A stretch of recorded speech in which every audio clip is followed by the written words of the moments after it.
नमस्कार। आप सुन रहे हैं श्रेयम शर्मा को चिन्मय विद्यालय से। कौन कहता है कि आसमान में सुराख नहीं हो सकता, एक पत्थर तो तबीयत से उछालो यारो। जी हाँ, मैं बात कर रहा हूं भारत में व्याप्त भ्रष्टाचार के खात्मे की। लेकिन जब तक लालची, स्वार्थी और लोभी मनुष्य अपनी लिप्सा की प्राप्ति के लिए अपनी सत्ता, शक्ति और संपत्ति का गलत इस्तेमाल अपनी आत्मसंतुष्टि एवं निजी स्वार्थ प्राप्ति के लिए करता रहेगा, तब तक भ्रष्ट आचरण होते रहेंगे, होते थे और हो रहे हैं।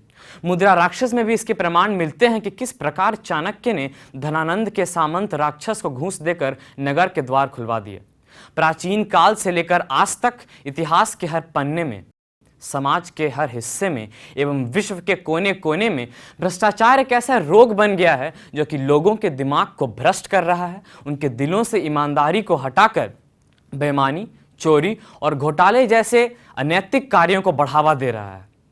भ्रष्टाचार कोई भी व्यक्ति जन्म से भ्रष्ट नहीं होता, बल्कि वह अपने लालच एवं अपनी बुरी सोच के कारण धीरे धीरे इसका आदी हो जाता है। सामाजिक मूल्यों में आई गिरावट एवं नैतिक मूल्यों में पतन के कारण भ्रष्टाचार समाज में अपने पांव फैलाता गया। अतः हमें पहला प्रहार यहीं पे करना होगा। सामाजिक चेतना, धार्मिक आस्था और व्यक्तिगत त्यागों के उदाहरण से हमें भ्रष्टाचार पर पहला वार करना होगा। आज राजनेता सिर्फ अपने वोट बैंक और फायदे की नीति बनाते हैं। उन्हें देश की जनता के हितों एवं उनकी जरूरतों से कोई परवाह नहीं, और इसके खिलाफात के लिए आज समाज में कोई मजबूत लोकमंच भी नहीं है। 3 साल से पास हुआ पड़ा हुआ लोकपाल बिल भी आज पूरी तरह से आकार नहीं ले पाया है। ग्रामीण क्षेत्रों में अशिक्षा, कमजोर आर्थिक ढांचा और नैतिकता का अभाव भ्रष्टाचार के मूलभूत कारण है। अमूमन यह माना जाता है कि भ्रष्टाचार का मुख्य कारण सरकारी कर्मचारी या अधिकारी ही होते हैं, परंतु इस प्रकार के भ्रष्टाचार पर अंकुश लगाना बहुत ही आसान है। कम वेतनमान के कारण सरकारी कर्मचारी भ्रष्टाचार की ओर रुख करते हैं। आज शिक्षा, स्वास्थ्य और आवास जैसी मूलभूत सुविधाएं भी इतनी महंगी हो गई हैं कि वे भ्रष्टाचार में लिप्त होने के लिए मजबूर हो जाते हैं।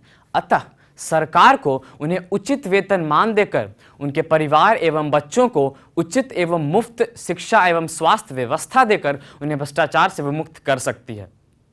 आज सरकारी कामों में सभी प्रकार के लोगों के बीच में, जो लाभार्थी हैं, जो कार्यान्वयन हैं, इनके बीच में एक दीवार खड़ी करके हम भ्रष्टाचार की कमर तोड़ सकते हैं। हमारे संविधान में स्पष्ट रूप से लिखा गया है कि रिश्वत लेने वाला और रिश्वत देने वाला दोनों ही गुनहगार होते हैं, परंतु समाज में यह मिथ्या प्रचलित है कि रिश्वत लेने वाला ज्यादा बड़ा गुनहगार होता है और रिश्वत देने वाला कम। परंतु यदि समाज में जागरूकता बढ़ाई जाए तो इस पर अंकुश लगाया जा सकता है, क्योंकि जब कोई रिश्वत देने वाला ही नहीं होगा तो लेने वाला केवल लेने की कल्पना करके रह जाएगा। आज कदाचार इस तरह व्याप्त हो चुका है कि सब कुछ बिक चुका है। आज सभी व्यक्ति केवल पैसे कमाने के लिए भ्रष्टाचार में लिप्त हो जा रहे हैं। डॉक्टर पैसे कमाने के लिए मुर्दों का इलाज कर रहे हैं। 100 रुपए के बजाय 1000 रुपए की जांच लिखी जा रही है। 10 रुपए की दवा सरकार 200 रुपए में निर्धारित कर बेच रही है। बड़ी बड़ी दवा कंपनियां आयोजनाओं के बहाने डॉक्टरों के साथ गठजोड़ कर भ्रष्टाचार के नए आयाम तय कर रहे हैं।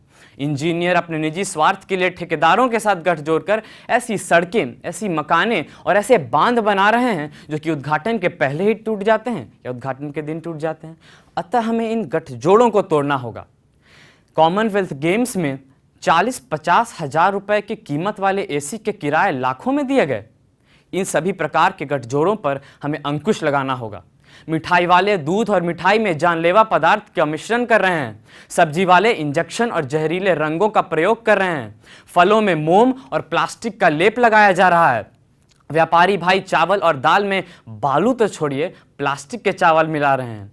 ईख वाले अधिक ईख के रस की इच्छा में उस ईख को 2-3 दिन पहले से एक गंदी गंदी नालियों और तालाबों में रख देते हैं।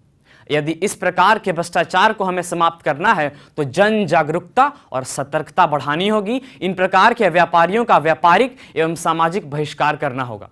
आज भारत में सभी प्रकार के कानून प्रक्रियाएं इतने जटिल हैं कि महान महान कानूनविद, महान वकील के राय में भी मतभेद है। तो जन साधारण जो कि अशिक्षित है, जो कि गरीब है, उनका क्या कहना। अतः हम सभी नियमों को सरल एवं सुगम बनाकर इस प्रकार के भ्रष्टाचार पर अंकुश लगा सकते हैं और जो पुलिसगिरी, जो नेतागिरी की नीति है, उस पर अंकुश लगा सकते हैं। गुरुदेवो भव की इस भूमि पर गुरु के चोले में शिक्षा के माफिया समाज में तांडव नृत्य कर रहे हैं एवं छात्रों के जीवन के साथ खिलवाड़ कर रहे हैं। करोड़ों रुपए में इंजीनियर और डॉक्टर बनाए जा रहे हैं। भारत में सबसे उच्च शिक्षा प्रबंधन की शुरुआती फीस तो 5 लाख रुपए है। तो क्या एक ईमानदार व्यक्ति, एक ईमानदार पियोन, एक ईमानदार अफसर या एक व्यापारी या एक किसान यह सपना देख सकता है कि उसका बच्चा भी उस प्रबंधन में शिक्षा प्राप्त करे? और क्या आप करोड़ों में खरीदी गई इस शिक्षा से ईमानदारी की उपेक्षा करते हैं? सीए और वकील तो लिफाफे के वजन के अनुसार काम कर रहे हैं और पुलिस महकमों में तो एफआईआर की तहकीकात नोटों की संख्या के हिसाब से तय होती है।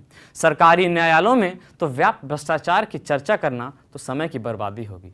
हमारे यहाँ एक कहावत है कि आप कितने अमीर हैं इसका था तो अस्पताल और कोर्ट में चल जाएगा, लेकिन अगर कोर्ट में सटीक एवं जल्द से जल्द न्याय नहीं दिया जाएगा तो भ्रष्टाचार तो बढ़ेगा ही। अतः हमें तारीख पर तारीख वाली नीति को बदलने के लिए सटीक एवं जल्दी से जल्दी न्याय देने की व्यवस्था को सुधारना पड़ेगा। निजी उद्योगपतियों की कर चोरी और मुनाफाखोरी तो आज भ्रष्टाचार में भी नहीं आता। यह अर्थशास्त्र का कौन सा गणित है जो मुझे समझ में नहीं आता?